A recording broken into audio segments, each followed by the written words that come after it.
നീ എന്താ അസംബന്ധമായി പറയണേ? ആ പെണ്ണിന് വേറെ പ്രേമമുണ്ടെന്നോ? അതെ. എനിക്കിത് വിശ്വസിക്കാൻ പറ്റണില്ല. അതെ അച്ഛാ, ആ പെണ്ണ് എന്നോട് പറഞ്ഞതായിരുന്നു പിന്മാറണമെന്ന്. കഷ്ടം. അവളുടെ പരിങ്ങില് മുഖഭാവമൊക്കെ കണ്ടപ്പോ തന്നെ എനിക്ക് സംശയം ഉണ്ടായിരുന്നു, എന്തോ ഒരു ചുറ്റിക്കളി ഉണ്ടെന്ന്. അത്തരത്തിലുള്ളൊരു പെണ്ണിനെ കെട്ടേണ്ട ഗതികേട് ഈ കൊച്ചുറുപ്പിനുണ്ടോ? ഇല്ല, ഒരിക്കലും ഇല്ല. ആകെ നാണക്കേടായി. അല്ലെങ്കിൽ തന്നെ എല്ലാം അറിഞ്ഞ സ്ഥിതിക്ക് നമ്മുടെ മോക്ക് എന്തിനാ ഇങ്ങനെ ഒരു ബന്ധം? ജാതകം ചേർന്നപ്പോ പിന്നെ കൂടുതലൊന്നും അന്വേഷിക്കാൻ പോയില്ല. അതാ തെറ്റായത്. തറവാട്ടി പറഞ്ഞവരാണെന്ന് കരുതിയിട്ടാ ഞാൻ ഈ കല്യാണം ആലോചിച്ചേ. പക്ഷേ മറ്റൊരുത്തിയെ പ്രേമിച്ചുകൊണ്ട് നടക്കണവനെ എന്റെ കൊച്ചുമോളെ തലയിൽ കെട്ടിവെക്കാന്ന് വിചാരിച്ചെങ്കിൽ അയാൾക്ക് തെറ്റി. എന്തായാലും എനിക്ക് ആ കാരണം വരെ ഒന്ന് നേരിൽ കാണണം. എന്നിട്ട് 10 വർത്തമാനം അയാളുടെ മുഖത്ത് നോക്കി ചോദിച്ചാലേ എനിക്ക് സമാധാനാവും.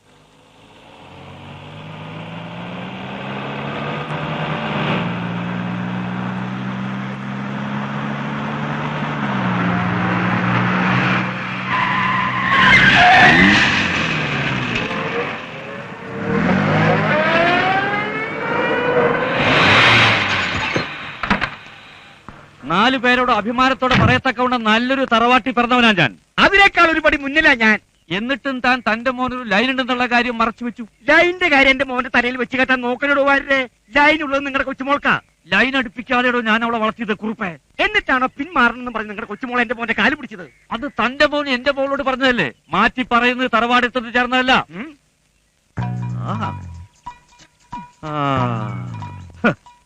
ഈ ലൈൻ കഥ നിങ്ങളോട് പറഞ്ഞതാരാ? എന്റെ കൊച്ചുമോള്. നിങ്ങളോടോ? എന്റെ മോൻ. ഇതിലെന്തോ ചുറ്റിക്കളി ഉണ്ടല്ലോ. ഉണ്ട്, ഇപ്പൊ മനസ്സിലായി. ഇത് അവരുടെ അടവാ. അവരെ തമ്മിൽ സംസാരിപ്പിച്ചതാണ് കുഴപ്പമായത് അല്ലേ വാര്യേട്ടാ? കറക്റ്റ്. ഇപ്പൊ കല്യാണം വേണ്ട, ഇപ്പൊ കല്യാണം വേണ്ട എന്ന് അവൻ എപ്പോഴും പറയായിരുന്നു. പഠിക്കണം, ഇനിയും പഠിക്കണം എന്ന് അവളും പറയായിരുന്നു. ഇനി നമ്മൾ അവരോടൊന്നും സംസാരിക്കുന്നില്ല. ഇല്ല. എന്നാ നമ്മൾ ഇത് അങ്ങോട്ട് ഉറപ്പിക്കുന്നു. Okay okay. മണിക്കുട്ടനെ കുറിച്ച് എപ്പോഴും പറയും, വാ തോരാതെ. ഒരു പെണ്ണിനെ സ്നേഹിച്ചാൽ മാത്രം പോരാ, അവളെ സ്വന്തമാക്കാനുള്ള കുറുക്ക് വഴിയും കണ്ടെത്തണം. അസാധ്യമായി ഒന്നുമില്ല എന്നുള്ള സത്യം നമ്മൾ മനസ്സിലാക്കണം. രണ്ടുപേർക്കും ഒരിക്കൽ കൂടി ഒളിച്ചോടാനുള്ള അവസരം കിട്ടിയ ബാംഗ്ലൂർക്ക് സ്വാഗതം. കേട്ടാ? അയ്യോ വേനിച്ചോ? ഇല്ല. ഓക്കെ. എടാ എന്നാ ഞാൻ. നീ ഇങ്ങനെ ധൃതി പിടിച്ചാ എങ്ങനെയാ? എനിക്കും കൂടെ അങ്ങോട്ട് വരണമെന്നുണ്ട്. അവളെ കാണാൻ അല്ലേ? നിന്റെ കയ്യിൽ അവളുടെ നമ്പർ ഉണ്ടല്ലോ, ഇവിടുന്ന് ആരും ട്രൈ ചെയ്യാലോ. എടാ ഞാൻ ട്രൈ ചെയ്തിട്ടാണോ? അവിടെ ആരും ഫോൺ എടുക്കുന്നില്ല. എന്റെ വീട്ടിലെ നമ്പർ അവളുടെ കയ്യിലുണ്ടല്ലോ, ഒന്ന് വിളിച്ചാൽ ഇവിടുത്തെ നമ്പർ കൊടുക്കൂലേ? അതൊന്നും പ്രതീക്ഷിക്കണ്ടടാ, കൂടുതൽ ദുഃഖിക്കേണ്ടി വരും. ഇനി വേറെ നല്ല ആലോചന വന്നാ അത് മുടക്കാതെ അവളെ കെട്ടി സുഖമായി ജീവിക്കാൻ നോക്ക്. ഞാൻ പോയിക്കോട്ടെ. കുറച്ചു ദിവസം കഴിഞ്ഞിട്ട് പോവാടാ. ഞാൻ എന്തിനാ ഇവിടെ വന്നത്? നിന്റെ കല്യാണം മുടക്കാൻ. അത് മുടക്കി എന്റെ ജോലിയും തീർന്നു. ഇനി ഞാനിവിടെ നിന്നിട്ട് എന്താ കാര്യം? വീട്ടിൽ ചെന്ന് ഡാഡിയും മമ്മിയും ഒന്ന് വിളിക്കണം. ഞാൻ കല്യാണം കഴിക്കാൻ തീരുമാനിച്ച വിവരം അവരെ അറിയിക്കണം. പറ്റുമെങ്കിൽ അവരെ വരുത്തണം. എന്റെ പപ്പയെ കൊണ്ടേ കാണിക്കണം. എന്ത് റിസ്ക് എടുത്തിട്ടാണെങ്കിലും അവളെ കൊണ്ട് സമ്മതിപ്പിക്കണം. 100 കാര്യങ്ങളടാ. അച്ഛൻ വന്നിട്ട് പോവാടാ. അതിന് നിന്റെ അച്ഛൻ അവരെ തല്ലാൻ പോയിരിക്കല്ലേ? തല്ലി പിരിഞ്ഞൊക്കെ വരുമ്പോ നേരം വൈകും. നീ അമ്മയെ വിളിക്കും, ഞാൻ യാത്ര പറയട്ടെ. അച്ഛൻ വന്നു.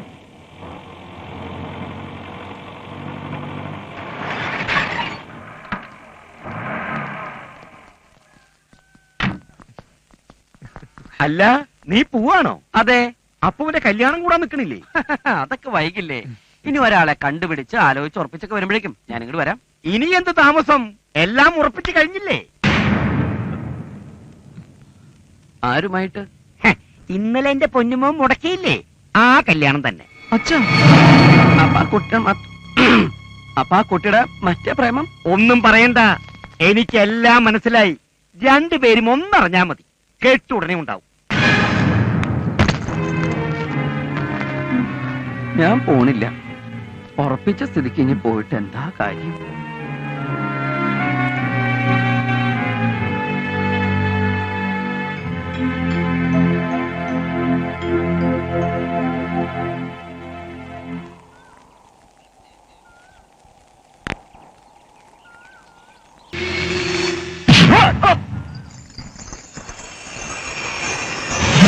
ഈടെ ഞെട്ടിക്കുന്ന സ്വപ്നങ്ങളാ കാണുന്നത്. ഞാനും എന്റെ കെട്ട് കഴിഞ്ഞു വരെ കണ്ടു. കല്യാണം മുടക്കാൻ ഓരോ നമ്പർ കാണിച്ച് കാണിച്ച് കല്യാണം നേരത്തെ. ഇനിയിപ്പോ എന്ത് ചെയ്യടാ? ദൈവം എന്ന് പറഞ്ഞ ഒരാൾ മുകളിൽ ഇരിപ്പണ്ടല്ല, എന്തെങ്കിലും ഒരു വഴി കാണിച്ചു തരാതിരിക്കില്ല. എനിക്ക് ഒന്ന് ഫോൺ ചെയ്യണം. എടാ ചേട്ടാ ഒരു അത്യാവശ്യം ഒന്ന് വിളിച്ചോട്ടെ. അല്ല അത് പിന്നെ എത്രയുടെ 48-50.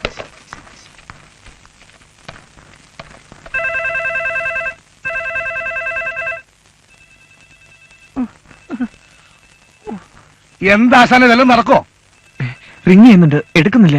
റിങ് ചെയ്താൽ എടുക്കുന്ന നമ്പറായിട്ടേ ദേ ഇവിടെ ഒത്തിരി പേരുണ്ട്. ഒന്നുകൂടെ.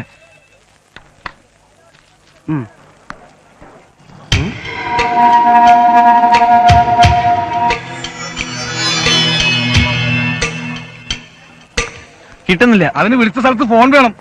ഫോൺ എടുക്കുന്നില്ല. എനിക്കൊന്ന് ഫോൺ ചെയ്യണം.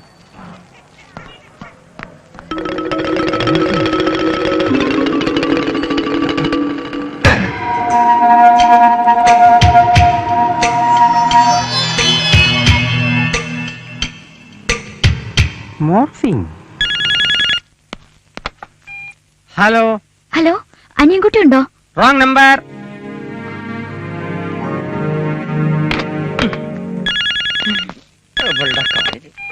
റോങ് നമ്പർ ആണെന്ന് പറഞ്ഞല്ലേ? താനെന്തിനാ ചൂടാവണേ? ഓ, അനിയൻകുട്ടി ആയിരുന്നോ? എന്റെ പൊന്ന് അനിയൻകുട്ടി, ആ പെണ്ണ് എനിക്ക് സ്വൈരം തരുന്നില്ല. 24 മണിക്കൂറിനുള്ളിൽ 240 തവണ ഫോൺ ചെയ്യും. അവള് മടുത്ത് പിന്മാറിയില്ലല്ലേ? എവിടെ? ആ, നിന്റെ ഡാഡി വിളിച്ചിരുന്നു. ഞാൻ നിന്റെ ഈ ലവിന്റെ കാര്യം പറഞ്ഞു. നിന്റെ ഡാഡി സമ്മതിച്ചു. ഉടനെ അവര് വരാമെന്ന്.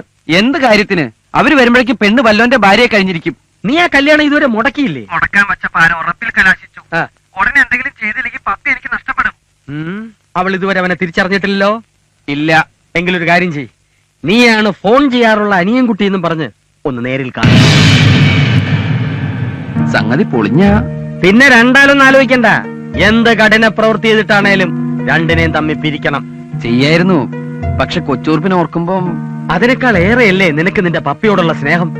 ആ സ്നേഹത്തിന് മുന്നിൽ നീ കാണിക്കുന്നതെന്തും ദൈവം പോലും ക്ഷമിക്കും.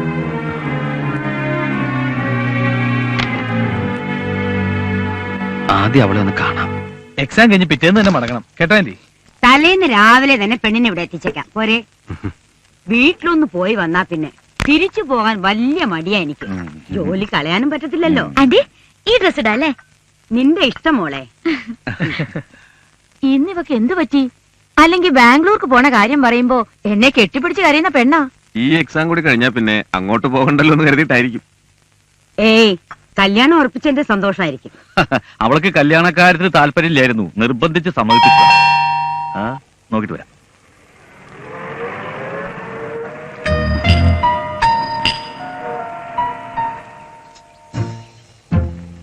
എന്നെ മനസ്സിലായോ? ഇല്ല ഇതിനു മുമ്പ് കണ്ടിട്ടില്ലല്ലോ. ഇല്ല, നല്ല ഓർമ്മ കിട്ടുന്നില്ല. എങ്കിൽ ഇനി കൂടുതൽ ആലോചിക്കണ്ട. നമ്മൾ തമ്മിൽ ആദ്യമായിട്ടാ കാണണേ. ആരാന്ന് പറഞ്ഞില്ല. ഞാൻ ഇവിടുത്തെ പത്മജയുടെ ഫ്രണ്ടാ. നാട്ടിൽ വന്നപ്പോ ഒന്ന് കാണണോന്ന് കരുതി. ആ, വിളിക്കാം, വരൂ. മോളെ പത്മജേ. പിന്നെ ഒരു കാര്യം, കല്യാണ സാരി ഞാൻ ബാംഗ്ലൂരിൽ നിന്ന് എടുത്തോളാം. അതെന്റെ പ്രസന്റ് ആയിക്കോട്ടെ. Accident aunty. സംസാരിച്ച് നിന്നാലേ സമയം പോണതറിയില്ല. ആരത്?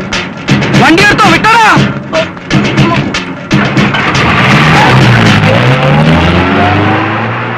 അയാളെവിടെ പോയോ? ആരാച്ച വന്നത്? ഇവളെ കാണാന്ന് പറഞ്ഞു വന്നതാ. എന്നെ കാണാനോ? പിന്നെന്തിനാ അവൻ ഓടിയത്? ഇനി വല്ല കള്ളനുമായിരിക്കോ? ഒരു കള്ള ലക്ഷണം അവനുണ്ടായിരുന്നു. ആ, ആരെങ്കിലും ആവട്ടെ മോളെ, നമുക്ക് ട്രെയിനിന് സമയമായി, ഇറങ്ങാം. ആ കൊച്ചുകുറുപ്പിനെ കണ്ടില്ലല്ലോ. വരും മുതലാളി, വരും.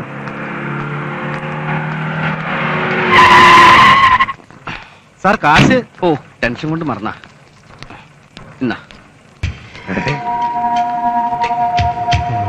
മോർഫിംഗ്. അതെ, മോർഫിംഗ്. കേട്ടോ സാർ. സൂക്ഷിച്ചു പോ.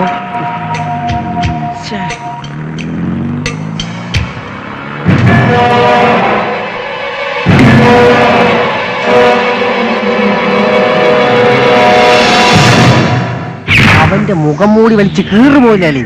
നിൽക്കടാ അവിടെ. എന്നോടാണോ?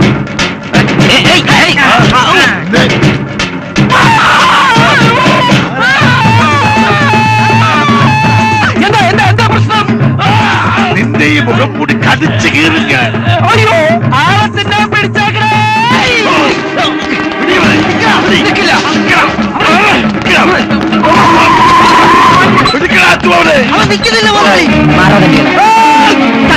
നോക്കി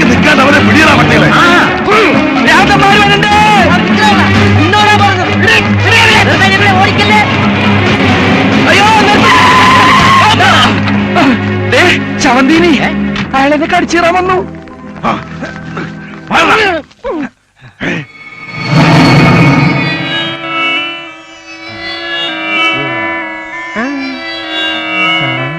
കളിച്ച് കളിച്ച് ഇയാൾ മേലുപദ്രവം തുടങ്ങിയോ? ആ നീ വണ്ടി കയറ്, ഇറങ്ങി കാര്യം മുടക്കണ്ട. എങ്ങട് കല്യാണ ഡ്രസ് എടുക്കാൻ കേറുന്നടാ.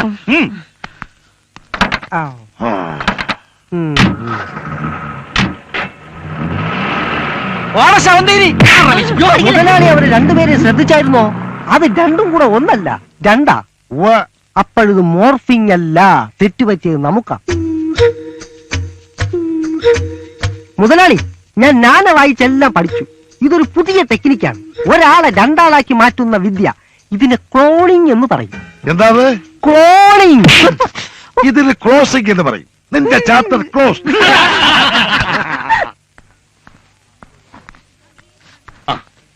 ഇത് കൊള്ളാം. ഇതൊരു ജോഡി എനിക്കെടുത്താലോ? കല്യാണത്തിന്റെ അന്ന് ചെത്താം. ചെത്താൻ പറ്റിയ പ്രായം പാടത്ത് കോലം വെച്ച പോലെ ഉണ്ടാവും. എന്റെ മനുഷ്യ, ഇത് പിള്ളേർക്കുള്ള ഡ്രസ്സാ. നിനക്കിത് ഇഷ്ടപ്പെട്ടോ നോക്കിയേ. എനിക്ക് കല്യാണത്തിന് ഇഷ്ടമല്ല, പിന്നെയല്ലേ ഡ്രസ്. എന്തെങ്കിലും ഒരു വഴി ആലോചിക്കണം.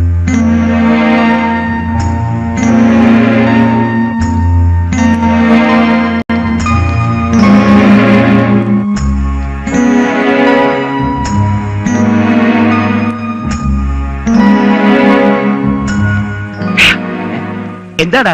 അച്ഛനല്ല, നീ ഒന്നും എടുക്കുന്നില്ലേ? അത് ഞാൻ എന്താടാ? അല്ല, അപ്പുറത്ത് നല്ല സെലക്ഷൻ ഉണ്ട്. ചെന്ന് നോക്കടാ. ആ പിന്നെ രുക്മിണി, എനിക്ക് ഈ കല്യാണത്തിൽ നിന്ന് രക്ഷപ്പെടാൻ ഞാനൊരു വഴി കണ്ടുപിടിച്ചു. അല്പം സാഹസമാണ്, റിസ്ക് ഉണ്ട്, എന്നാലും പറയാം. പറയടാ.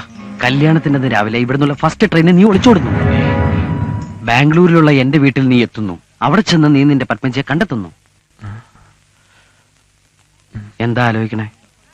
നിന്റെ അച്ഛൻ്റെ അമ്മയുടെയും കാര്യം ഓർത്തിട്ടാണോ? അവരെങ്ങനെയെങ്കിലും പിന്നീട് പറഞ്ഞ് ആശ്വസിപ്പിക്കാം. പക്ഷേ പക്ഷേ പുതിയൊരു ജീവിതവും സ്വപ്നം കണ്ട് മണ്ഡപത്തിലേക്ക് അണിഞ്ഞൊരുങ്ങി വരുന്ന ആ പെണ്ണിനോട് ഞാൻ ചെയ്യുന്ന ഏറ്റവും വലിയ ക്രൂരതയല്ലടാ ഈ ഒളിച്ചോട്ടം. ഞാനൊന്ന് പറഞ്ഞോട്ടെ ഇഷ്ട. പെണ്ണ് മണ്ഡപത്തിലെത്തും. നിന്നെ കാണാതെ അവിടെ ഒരു സ്ഫോടനം ഉണ്ടാകുകയും ചെയ്യും. അപ്പോഴാണ് എന്റെ എൻട്രി. നിനക്ക് വേണ്ടി ഞാനൊരു ത്യാഗം ചെയ്യും. ഞാൻ അവളെ കിട്ടും. നിന്നെക്കാളും ഒട്ടും മോശമല്ലാത്ത എന്നെ സ്വീകരിക്കാൻ അവളുടെ ബന്ധുക്കൾ തയ്യാറാകും. അപ്പൊ നിന്റെ പപ്പി? പപ്പി കുപ്പിയാ. ഇന്നലെ കണ്ട പപ്പിയേക്കാൾ എനിക്ക് വലുത് നീയാടാ. എല്ലാം നിനക്ക് വേണ്ടിയാ. നിന്നോടുള്ള ആത്മാർത്ഥ കാരണ, സ്നേഹം കാരണ. ഇതിനൊക്കെ പകരം ഞാൻ എന്താടാ ചെയ്യാ? നിന്നെ പോലെ ഒരു കൂട്ടുകാരനെ കിട്ടിയതാ എന്റെ ഏറ്റവും വലിയ ഭാഗ്യം. അത് നിനക്ക് എപ്പോഴെങ്കിലും ബോധ്യാവും. ഏ? അല്ല, അത് നിനക്ക് ഇപ്പോഴെങ്കിലും ബോധ്യമായല്ലോന്ന്. ഇതെങ്ങനെയുണ്ട്? അയ്യോ, എന്ത് തമാശയാ നടന്ന ഇത്ര സന്തോഷിക്കാൻ? ഞാൻ ഇവനൊരു ടേണിംഗ് പോയിന്റ് പറഞ്ഞു കൊടുത്തു. ഇവൻ ചിരിച്ചിരിച്ച് ആ ടേണിംഗ് പോയിന്റ് ഒക്കെ അവിടെ നിൽക്കട്ടെ. ഇതൊന്ന് നോക്കിയേ, കല്യാണ ഷർട്ടിനുള്ള തുണിയാ. നീ നോക്കിക്കേ. ഇഷ്ടപ്പെട്ടോ? മുറിക്കാനാ? നിനക്ക് ഇഷ്ടപ്പെട്ടോടാ? എത്രയാ നിന്റെ അളവ്? എത്രയാ? 2.5 മീറ്റർ ഫുൾ കൈ. നീ എന്തിനാ എല്ലാ കാര്യം അവനോട് ചോദിക്കണേ? കെട്ടാൻ പോണതവനാണോ? അച്ഛനെല്ലാം അറിഞ്ഞു തോന്നണേ. പട്ടി, ഏ? അത് നമുക്കെല്ലാം അറിയൂ. നാളെയെങ്കിലും കിട്ടണം. ഓണമൊക്കെ കഴിഞ്ഞ് റിങ് ചെയ്താ ഒരിക്കലും എടുക്കാത്ത നമ്പറായിട്ട് ഒരുത്തം വന്നുണ്ട്. വെറുതെ സമയം മെനക്കെടുത്താൻ. ഒന്ന് വിളിച്ചോട്ടെ. അയാളൊന്ന് ഇറങ്ങിക്കോട്ടെ. 4850. അതെ, പഴയ നമ്പർ തന്നെയല്ലേ, അത് കിട്ടൂല. കരിനാക്കെടുത്ത് വളയ്ക്കാതെ.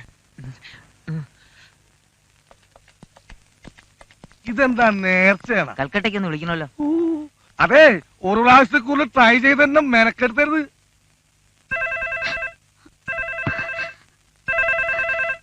ഹലോ ഹലോ, ഹലോ, ഞാനാ.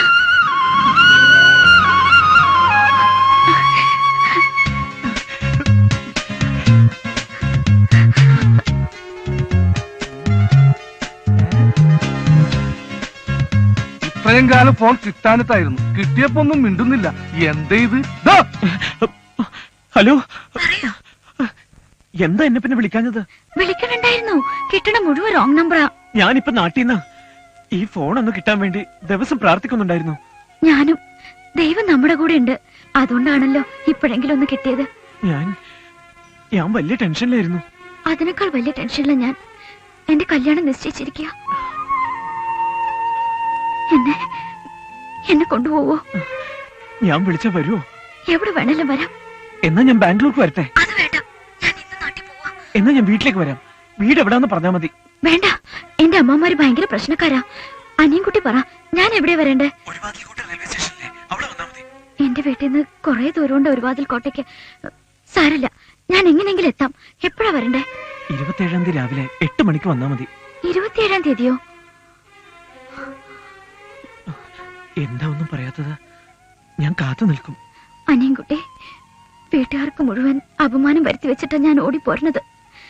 വരാതിരിക്കോ?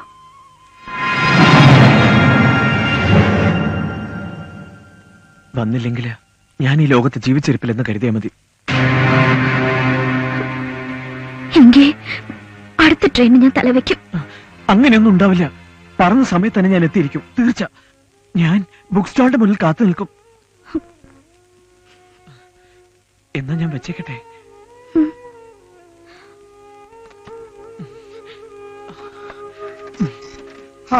ചെല്ലി കൽക്കട്ട കൽക്കട്ട. ഇത്രയും നാള് വിളിച്ചിട്ട് കിട്ടാത്തതിലുള്ള നഷ്ടമൊക്കെ നികത്തി തന്നെ നന്ദി. ഇതാ ബില്ല് 740 രൂപ. ഇന്നാ 800 രൂപയുണ്ട്. ആ. ബാക്കി താമസം. എന്തൊരു തങ്കപ്പെട്ട മനുഷ്യൻ. ഞാൻ തെറ്റിദ്ധരിച്ച് ഇടക്കിടക്ക് വരണേ. എന്നാ ഞാൻ പോട്ടെ. വേഗം കൊടുക്ക്. അതെ, നമുക്ക് ഈ ബസ് വേണ്ട. അതിന് പകരം 10 അംബാസഡർ കാർ ആയിക്കോട്ടെ. പിന്നെ ചെക്കനും പെണ്ണിനും ഇരിക്കാൻ ഒരു CN. ഈ കാറുകൾ ഇങ്ങനെ നിരനിരയായി നമ്മുടെ പച്ചപ്പട്ട് വിരിച്ച ഗ്രാമത്തിലൂടെ പോകുന്നത് ഒന്ന് സങ്കല്പിച്ചു നോക്കിയേ. സങ്കല്പിച്ചു. സംഗതി നല്ല സുഖമുണ്ട്. എടാ ചെറുക്ക, നീ എന്നെ കുളിപ്പിച്ച് കരുതുന്ന ലക്ഷണമാണല്ലോ. അച്ഛാ, ഈ കല്യാണം ജീവിതത്തിൽ ഒരിക്കലേ ഉള്ളൂ. അവിടെ പണം ഒരു പ്രശ്നമാക്കരുത്. മൊത്തം ബില്ലിംഗ് ഐ വിൽ പേ. എനിക്ക് ഒറ്റ ദുഃഖേ ഉള്ളൂ, ഈ കല്യാണം കാണാൻ എന്റെ ഡാഡി മമ്മി ഇവിടെ ഇല്ലല്ലോ. പാവങ്ങൾ. ഉടനെ ഒരു കമ്പി അടിച്ചാ വരുമോ? ബുദ്ധിമുട്ടാ. ആ കുഴപ്പമില്ല, അവരെ നമുക്ക് വീഡിയോ കാണിക്കാം. ആ പിന്നെ സദ്യക്ക് ബോളി ഉണ്ട്.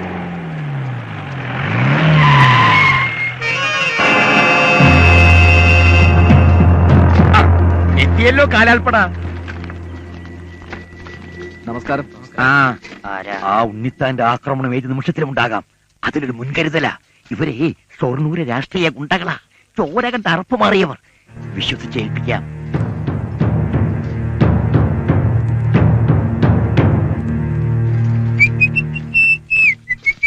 നീ ഇതെവിടെയായിരുന്നു? ഇതൊരു കല്യാണ വീടാ. മണവാളിനെ പലരും തിരക്കും. എനിക്ക് പകരല്ല ചെവിന് ഇവിടെ നിർത്തിയത്. എന്നാ ഒരു കാര്യം ചെയ്യാം, നാളെ നിനക്ക് പകരം ഇവനെ കൊണ്ട് കെട്ടിച്ചേക്കാം. അല്ല, നീ സത്യം പറഞ്ഞോടാ? ഇങ്ങൊന്നേ. എന്താണ്? ഒന്നും അറിഞ്ഞിട്ടില്ല. നീ ആയിട്ട് അറിയിക്കാതിരുന്നാ മതി. പിന്നെ എന്തിനാ എപ്പോഴെപ്പോഴും കൊള്ളിച്ചു പറയുന്നത്?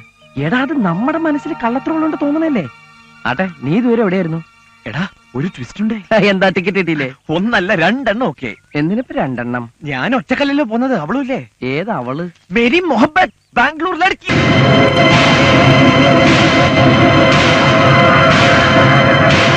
അതേടാ, എനിക്ക് അവളെ ഫോണിൽ കിട്ടി. അവളുടെ കല്യാണമൊന്നും, പക്ഷെ എന്റെ കൂടെ ഇറങ്ങി വരാന്ന് പറഞ്ഞു.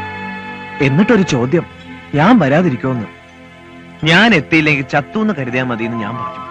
അപ്പൊ അവള് പറയാ, എന്നാ അടുത്ത ട്രെയിൻ അവൾ തലവെക്കുന്നു. എന്തൊരു സ്നേഹാലട അവൾ.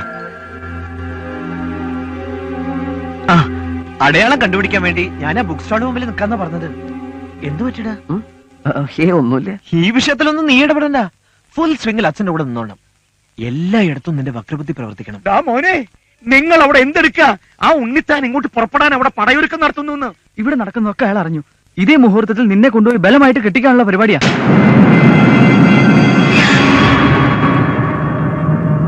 എങ്ങനെയെങ്കിലും അത് തടയണം. എന്തായാലും ഈ മുറ്റത്തൊരു ചോരപ്പുഴ ഒഴുക്കണ്ട. അതിനു മുമ്പ് ശത്രുപാളയത്തിൽ നമ്മുടെ രാഷ്ട്രീയ പടയത്തെ. എടോ, ആ ഉണ്ണിത്താനടക്കം എല്ലാവരും ഇന്ന് തന്നെ ആസ്പത്രിയിൽ എത്തിയിരിക്കണം. ചുരുങ്ങി ഇത് 1 മാസം കഴിഞ്ഞിട്ട് അവർ ഇറങ്ങാവൂ. നിക്ക, വെട്ടും കൊലയും ബുദ്ധിയല്ല. ഈ കാരണം കൊണ്ട് നാളെ നിങ്ങൾ എല്ലാവരും ജയിലിൽ കിടന്ന് അഴിയണേണ്ടി വരും. ഇത് എനിക്ക് വിട്ടാ, ഞാൻ സോൾവ് ചെയ്തോളാം. ഒറ്റയ്ക്ക് എന്നും ഞാൻ ഒറ്റയ്ക്കല്ലുള്ളൂ, അത് മതി. മോനെ, നല്ല സൈസൊത്ത 10-20 അവിടെ കാണും. അവര് നിന്നെ നിരത്തും. കപ്പല് മറിക്കാൻ കൊഞ്ചുപൊടി മതിയെന്നല്ലേ കണക്ക്. അവരെ നേരിടാൻ എനിക്ക് ബുദ്ധി മതി, ശക്തി വേണ്ട. ബുദ്ധി നിങ്ങൾക്ക് കുറവാണെന്നറിയാം. എന്നാര് പറഞ്ഞു? അതുകൊണ്ടാണല്ലോ ഈ പണിക്ക് വന്നത്. എല്ലാം വിശദമായിട്ട് പറഞ്ഞു മനസ്സിലാക്കടാ.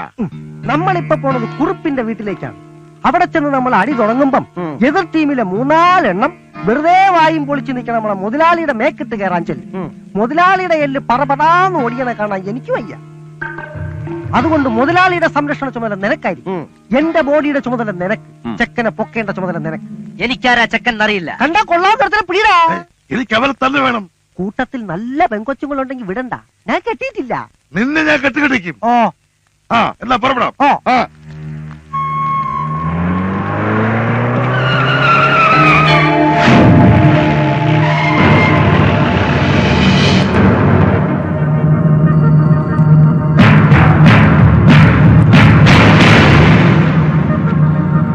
അവന്മാരുടെ പാർട്ടിയാ. അത് ഇവിടുന്ന് തുടങ്ങിക്കോ. എന്താണ് പറഞ്ഞത് കേട്ടില്ലേ? ഞങ്ങളുടെ കൈ വീണാൽ ഇവൻ ചത്തുപോകും. ഞരമ്പ് ഇവൻ ഞങ്ങൾക്കൊരല്ല. ഇവനെ പോലെ കുറെ എണ്ണ അവിടെ കാണൂ. അപ്പൊ നിങ്ങൾ തല്ലില്ലേ? അവൻ എന്റെ അടുത്തേക്ക് വരുന്നു. അടിയടാ. വേണ്ട. എന്താടാ തിന്നത്? വേണ്ടാന്ന് പറഞ്ഞു. ഞാൻ നിങ്ങളുടെ ശത്രുവായിട്ടല്ല വന്നത്. പിന്നെ മിത്രമായിട്ടാണോ? അതെ. നിങ്ങളിപ്പോ അങ്ങോട്ട് ചെല്ലുന്നത് ബുദ്ധിയല്ല. ഇവന്മാരെക്കാളും നല്ല തന്റെ ഇടവും തടിമെടുക്കുമുള്ള ഷൊർണൂർ ഗുണ്ടകൾ അവിടെയുണ്ട്. ഈ ഓച്ചറ പ്രദേശന്റെ കയ്യിൽ അവര് ഭസ്മം. അതൊക്കെ വെറും തോന്നല. അവന്മാരുടെ കയ്യിൽ എങ്ങാനും ഇതുങ്ങളെ കിട്ടിയ അടിച്ചൊതുക്കി മടക്കി എടുത്ത് ആശുപത്രിയിൽ എത്തിക്കും. എന്നിട്ട് അവർ മനസ്സമാധാനത്തോടെ നാളെ കെട്ടെടുത്തുകയും ചെയ്യും. ദേ, എന്നെ നിങ്ങൾക്ക് വിശ്വസിക്കാം. ഞാൻ കൊച്ചുറുപ്പിനെ ഇവിടെ എത്തിക്കാം.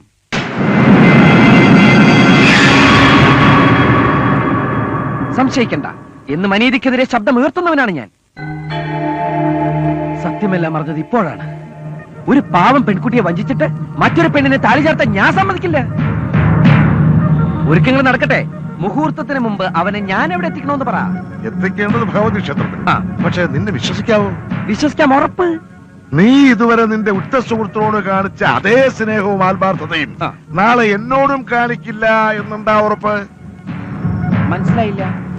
നീ എന്നെ വലിപ്പിക്കില്ല എന്നുണ്ടാ ഉറപ്പ്? ഞാൻ വലിപ്പിക്കില്ല. അത് നിങ്ങൾക്ക് എങ്ങനെ അറിയാം? വലിപ്പീര് കേസുകളെ കണ്ടാൽ ഇവന്മാർക്കറിയാം.